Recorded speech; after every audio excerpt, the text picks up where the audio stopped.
আজ আমাদের সঙ্গে আছেন জনাব হাফিজউদ্দিন আহমেদ বীর বিক্রম। জনাব হাফিজউদ্দিন আহমেদ বীর বিক্রম, আপনাকে আমাদের অনুষ্ঠানে স্বাগত জানাই। প্রথমেই আপনার কাছ থেকে যেটি জানতে চাইবো সেটি হচ্ছে যে ধরেন মানে একটু রাজনৈতিক অবস্থাটা বোঝার জন্য, যদি এরকম আমরা দেখতাম যে আপনি বিএনপির নেতৃত্বে রয়েছেন, আপনি বিএনপির প্রধান নেতৃত্বে রয়েছেন, তাহলে এই আওয়ামী লীগের যে 15 বছর ধরে আমরা 15-16 বছর ধরে যে আমরা শাসন দেখছি, এই সময়ে আপনার রাজনীতি বা বিএনপি রাজনীতি কিভাবে আলাদা হতো বা কোনো আলাদা কিছু হতো কিনা? ধন্যবাদ handsome anchor Khaled Mohiuddin thank you so much. এবং ডিডব্লিউর সকল শ্রোতা এবং দর্শকদেরকে শুভেচ্ছা জানাচ্ছি। আপনার প্রশ্নের উত্তরে এটি বলতে চাই যে ধারণা করে নিলাম যে আমি বিএনপির ডিসিশন মেকার, তাহলে আমি চেষ্টা করতাম যে এই নির্বাচনটা জাতিসংঘের সহায়তা নিয়ে অংশগ্রহণ করা যায় কিনা, এই নির্বাচন কমিশনকে সরাতে হতো এবং তারপর যদি যুক্তরাষ্ট্র, ইউরোপিয়ান ইউনিয়ন এবং জাতিসংঘের সরাসরি মধ্যস্থতায় কিংবা সুপারভিশনে যদি বিগত 7ই জানুয়ারি নির্বাচনটি হতো, তাহলে বিএনপির ক্ষমতা যাওয়ার সমূহ সম্ভাবনা ছিল। এখন তো মানে no use crying over the spilled milk, এখন তো আর এই কথা বলে তো আর কোনো লাভ নেই। এখন আমাদের তাকাতে হবে ভবিষ্যতের দিকে। আমি একটু পুরনো কথা ফিরে এসে এখন কথা চলে আসছি যে আপনি কি মনে করেন 2018 সালে বিএনপি নির্বাচনে যাওয়ার যে সিদ্ধান্ত ছিল সেই সিদ্ধান্ত সঠিক ছিল? বিএনপির 2018 সালের নির্বাচনে যাওয়ার সঠিক ছিল, কারণ তৎকালীন সরকার প্রধান শেখ হাসিনা বলেছিলেন যে তিনি কমিটমেন্ট দিয়েছিলেন যে নির্বাচনটি সুষ্ঠু হবে। তার আশ্বাসের উপরে আস্থা রেখেই বিএনপি এবং বিরোধী দল সমূহ নির্বাচনে গিয়েছিল। এই নির্বাচনে আমার এক্সপিরিয়েন্সটা একটু বলি। আমি এর আগে 6 বার নির্বাচিত হয়েছি। আমার কোনো গুণ না থাকা সত্ত্বেও এলাকাবাসী আমাকে বারবার নির্বাচিত করেছে। এমনকি স্বতন্ত্র প্রার্থী হিসাবে আওয়ামী লীগ, বিএনপি, জাতীয় পার্টি সবাই বিরুদ্ধে নির্বাচন করে জিতে এসেছিলাম। বাট 2018 নির্বাচনে 15 দিন আগে থেকে আমার বাসাটা ঘিরে রেখেছে পুলিশ বাহিনী এবং আওয়ামী লীগের মাস্তান বাহিনী। আমি ঘর থেকে বেরোতে পারিনি, নিজের ভোটটাও দিতে পারিনি। এবং নির্বাচনের দিন আমাকে একটা মিথ্যা মামলায়, ডিজিটাল সিকিউরিটি একটা মামলায় জড়িত করে দেওয়া হয়েছে এবং এইটুকু ফেভার আমাকে করেছে তৎকালীন ডিসি মহোদয়। এবং আমি প্রধান নির্বাচন কমিশনের সাথে যোগাযোগ করেছিলাম। তারা আমাকে বিকাল 4টার দিকে একটা স্পিড বোটে ভোলার থেকে বরিশাল পার হওয়ার সুযোগটা দিয়েছে এবং বাসা থেকে গ্রেফতার করে নেই। এইটাই একটা ফেভার তারা করেছে আমাকে। তবে নির্বাচনে আমি আগের 6 বারের সংসদ সদস্য থাকা সত্ত্বেও ঘর থেকে বেরোতে পারি নাই, কোনো প্রচারণা করতে পারি নাই এবং পুলিশ বাহিনী ঘিরে রেখেছে আমার বাসা। ওকে, এই হলো আমার নির্বাচন এক্সপেরিয়েন্স। 2014 সালের কথা আপনি বলেছেন। জি, সেই সময় নির্বাচনের দিন আমি জেলে ছিলাম। তবে নির্বাচনের ব্যাপারে আমার ইচ্ছা ছিল যে সেবার নির্বাচনে যদি আমরা অংশগ্রহণ করতাম বিএনপি, তখন আওয়ামী লীগ অত্যন্ত লেজে গোবরে অবস্থায় ছিল এবং আওয়ামী লীগের আমাদের নেত্রীকে বলেছেন যে স্বরাষ্ট্র মন্ত্রণালয় সহ অন্যান্য মন্ত্রণালয়ে দিতে রাজি হয়েছিলেন এবং আমরা বার্গেন করে দেখতে পারতাম যে নির্বাচনটি সুষ্ঠুভাবে করা যায় কিনা।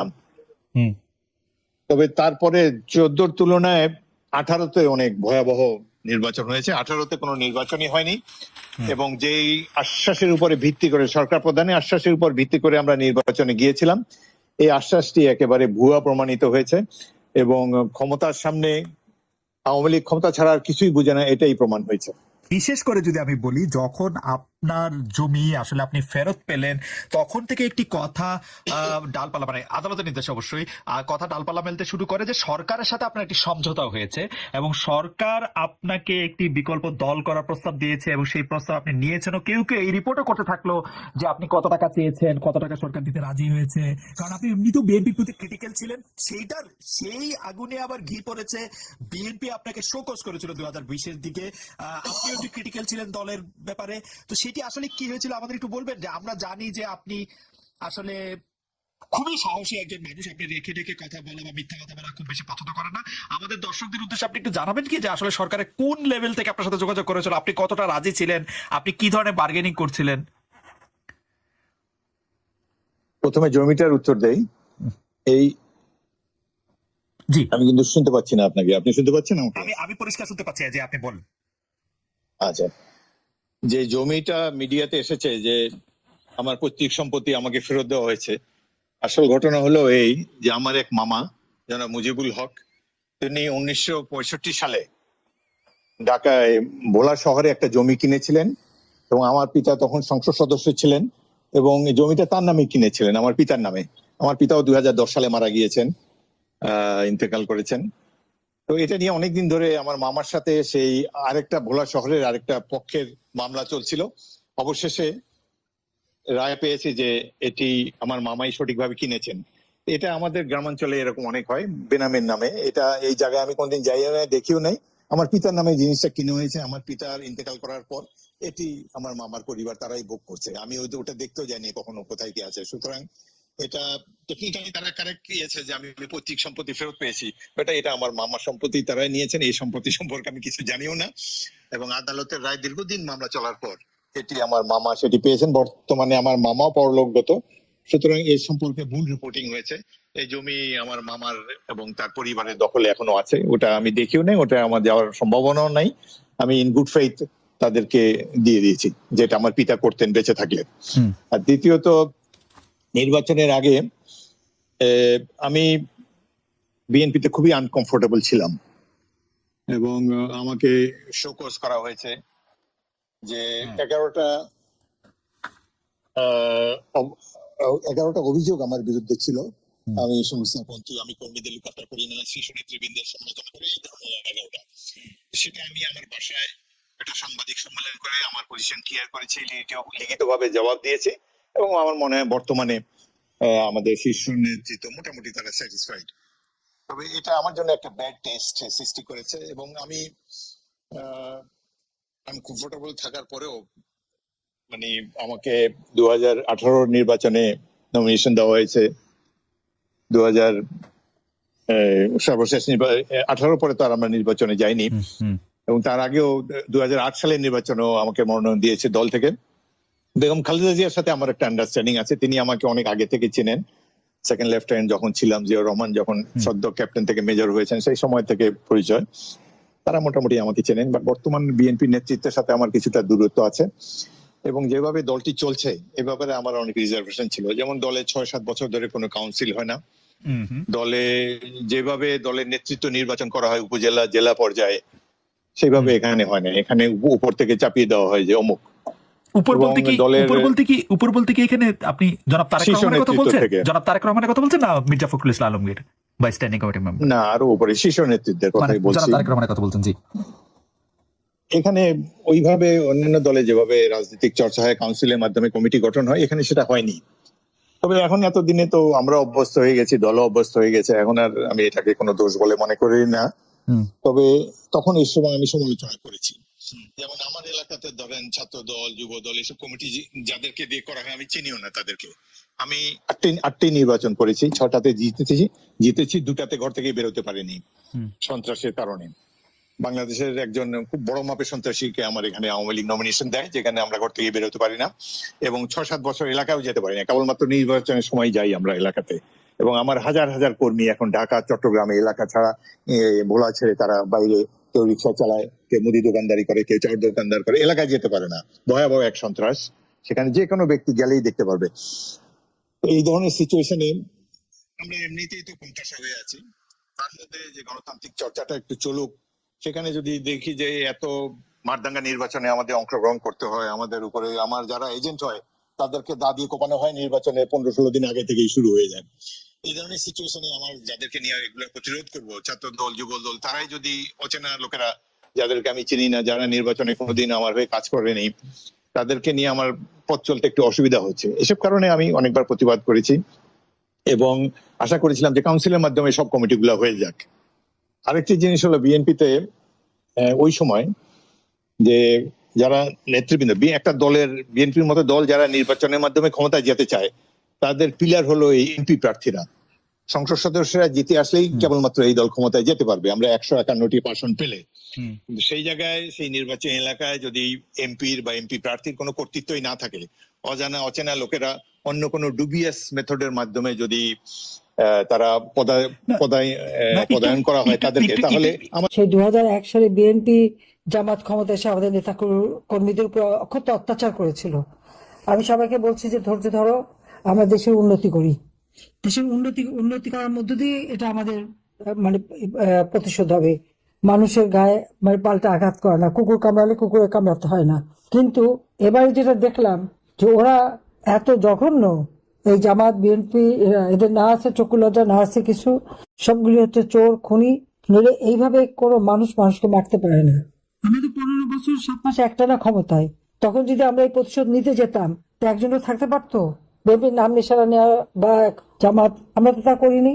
সবসময় ন্যায় বিচার প্রতিষ্ঠা করেছি, আমরা মানুষের অধিকার নিশ্চিত করছি। আমাদের সামাজিক নিরাপত্তা, বয়স্ক ভাতা, বিধবা ভাতা, প্রতিবন্ধী ভাতা, পারিবারিক কার্ড, সে আমরা যা দিচ্ছি সবার জন্য। যারা গরিব তাদেরকে বিনামূল্যে ঘর করে দিয়েছি, যারা ভূমিহীন তাদেরকে। কে কোন দল বা আমাকে ভোট দেয় কি না দেয় সেটা তো না। আমি যে বাংলাদেশ আমার বাবা স্বাধীনতা এনে দিয়েছেন, তিনি চেয়েছেন দুঃখী মানুষের মুখে হাসি ফুটাতে, তিনি চেয়েছেন এই দেশকে উন্নত করতে, এই দেশের প্রত্যেকটা মানুষের জীবন মান উন্নত করতে। আমি সেটাই করব, আমি তাই করে দিয়েছিলাম। কিন্তু আজকে সবচেয়ে দুঃখ লাগে যে আমি দিন রাত অক্লান্ত পরিশ্রম করেছি, দিন রাত পরিশ্রম করেছি। আমার ওই 10 বছরের বাচ্চা, তাদেরকে তো আমার বোনের কাছে দিয়ে আসছি, বোনই দেখছে, এরপরে তো হোস্টেলে রেখে দিয়েছিলাম। ওদের তো একটা দিন ভালোভাবে দেখতেও পাইনি, খাওয়াতে পারিনি, কিছু করতে পারিনি।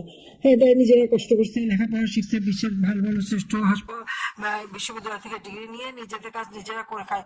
ওদের কাজ ছাড়ে নাই, কিন্তু প্রত্যেকে এক একটা কাজ করে, চাকরি বাকরি করে খায়। তাদের বিরুদ্ধে মিথ্যা মামলা দিয়ে, সবার বিরুদ্ধে মিথ্যা মামলা দিয়ে তাদের বিরুদ্ধে রায়ও দিয়ে দিয়েছে।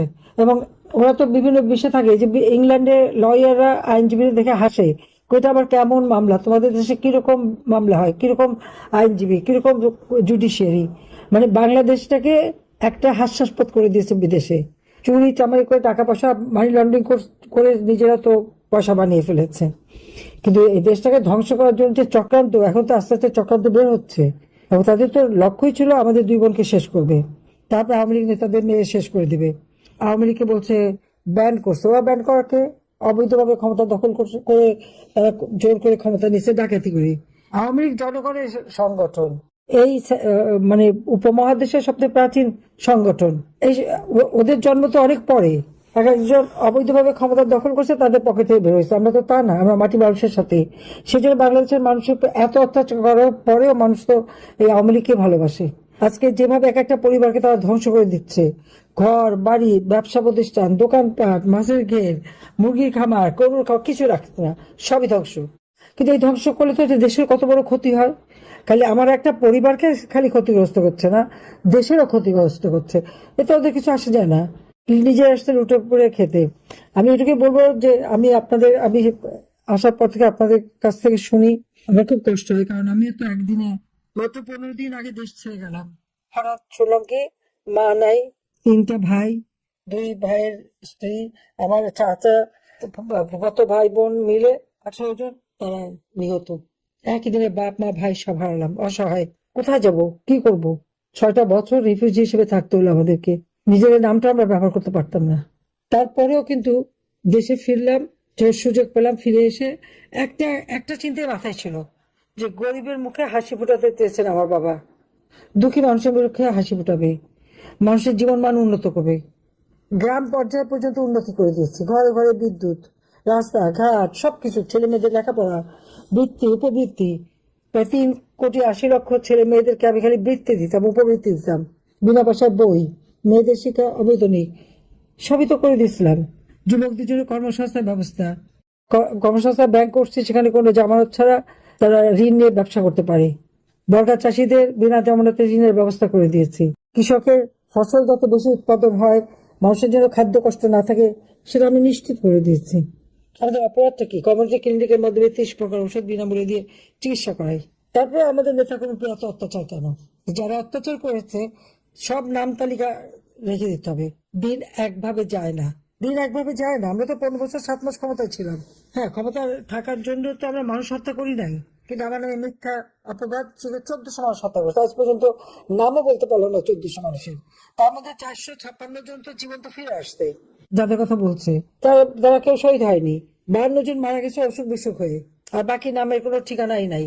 তো এই যে মিথ্যাচার করে করে এরা মানুষকে বিভ্রান্ত করে যেভাবে ঘটনা ঘটালো, এখন দেশের মানুষ তো টের পাচ্ছে।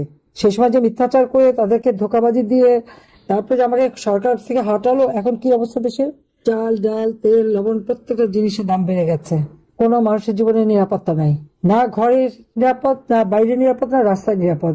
মানুষের জীবনের কোনো মূল্যই এদের কাছে নাই। এভাবে একটা দেশ চলতে পারে না। প্রত্যেকটা মানুষের অধিকার আছে বাংলাদেশে। আর মারার পরে আবার উল্টো মামলা দেয়, আর যারা মারে তারা হলো হিরো। তো হিরোরা কিভাবে জিরো হয় নিশ্চয় একদিন হবে। আপনারা যারা আপনজন হারিয়েছেন, আমি জানি আপনাদের কষ্ট, কারণ আমি তো আপনজন হারা। আর এখনো তো আমাদের ঘর বাড়ি সব তো লুটপাট, ব্যাংক ট্যাঙ্ক সব লুট, সব বন্ধ। এমনকি লকারে আমার নানি, দাদি, মা, আমাদের যা কিছু গহনাগাটি যা ছিল, ছেলে মেয়েদের বিয়ে হয়েছে, সেগুলি সব লুট করে নিয়ে গেছে। সেই পাকিস্তান আমল থেকে আমার ব্যাংকের লকার সেটা ভেঙে চুরে সব নিয়ে চলে গেছে। নিয়ে যাক, আমার কোনো আফসোস নাই, কারণ যেখানে আমার আওয়ামী লীগের নেতা কর্মী সেই তৃণমূল থেকে তাদের উপর যে অত্যাচার, নির্যাতন, বাড়িঘর ভেঙে ফেলা, আগুন দেয়, পুরানো, সব তারা কাজে সেখানে আমাদের কোনো আফসোস নেই ব্যাপারে। আমি আর এরা বলেছি যে আমাদের কোনো আফসোস নেই। যদি আমাদের কিছু থাকে জনগণকে দিয়ে দিচ্ছে, আবার জনগণকে দেবো। 32 নম্বর বাড়িটা আমরা তো 2 বোনের বাড়ি নেই না, আমরা তো জনগণকে দান করে দিয়েছিলাম। যে আমার বাবা তো সারা জীবন এই দেশের মানুষের জন্য করেছে, যে মানুষের জন্য এটা থাক। আমরা যখন এই বাড়িটা দিয়ে দিই, আমাদের কিন্তু ঢাকা শহরে কোনো থাকার জায়গা ছিল না, নিজেদের কোনো ঘর বাড়ি আমাদের কিছু ছিল না, কিন্তু আমরা দিয়ে দিয়েছিলাম যে না, এটা জনগণের সম্পদ, আমাদের এখানে কোনো অধিকার নাই। আচ্ছা, সেই বাড়িটাকে ভেঙে গুঁড়ো গুঁড়ো করে দিল কেন? এখন বাড়িটা ভাঙার পরে ভাঙা ইটের টুকরা, কেউ সেখানে যেতে পারবে না। মানে এই বাড়ির একটা ইটের টুকরাতেও ওদের ভয়। আগে মানুষের ভয় ছিল, এখন তাদেরও ভয়। মনে হয় ইটের টুকরাগুলি বোধহয় ওদের কপালে এসে পড়বে। হ্যাঁ, একদিন পড়বে, এতে কোনো শব্দ নাই। আপনারা ধৈর্য ধরে থাকেন, আমার মনে হয় দিন একদিন আসবে, সেদিন বেশি দূরে না। কারণ ইউনূস ব্যর্থ হয়ে গেছে। তাদেরকে যারা নিয়ে আসছিল ক্ষমতায়, ভাবছিল একেবারে 30 সাল 35 সাল পর্যন্ত সে থাকবে, কিন্তু সে তো পারলো না। এখন যাকে নিয়ে আসছে এরও তো মুচলেখা দিয়ে চলে গেছিল। অস্ত্র চোরা কারবারির মামলায় সাজাপ্রাপ্ত, টাকা পাচার করার মামলায় সাজাপ্রাপ্ত, আমেরিকার গোয়েন্দা সংস্থা এসে সাক্ষী দিয়ে গেছে, সেই সাক্ষীতে সাজাপ্রাপ্ত, লুটপাটে সাজাপ্রাপ্ত। আর সে হয়েছে এখন বাংলাদেশের প্রধানমন্ত্রী। এক বাটপার চোর চলে গেছে, আর এক ডাকাত এসে বসছে। একই অবস্থা, কোনো পরিবর্তন নাই। এই যে ইলেকশন হয়ে গেল, সবাই ভাবছিল যে টাকা গণতন্ত্র আসবে, কিসের গণতন্ত্র আসলো? তা তো আসেনি। বরং মানুষের কষ্টই। এখন আমার আওয়ামী লীগ নেতা কর্মীর উপর তারা অত্যাচার করে যাচ্ছে। এখন সময় আসছে, রুখে দাঁড়াতে হবে। কাজেই সবাইকে আপনারা একটু ধৈর্য ধরে থাকেন, ইনশাল্লাহ দিন একদিন ফিরবে। আর যারা এইভাবে আপনাদের উপর আঘাত করছে, তাদের প্রত্যেকটা ফোঁটা রক্তের আমরা হিসাব নেব। এটা আমার ওয়াদা জনগণের কাছে, আপনাদের কাছে। সবাই ভালো থাকেন, সুস্থ থাকেন। আমি আছি একাই, আমরা 2 বোন, কিন্তু আমাদের কিছু চাওয়া পাওয়া নাই, সব হারাইছে, এই জন্য কোনো অফসোস নেই, কারণ আমার বাংলাদেশে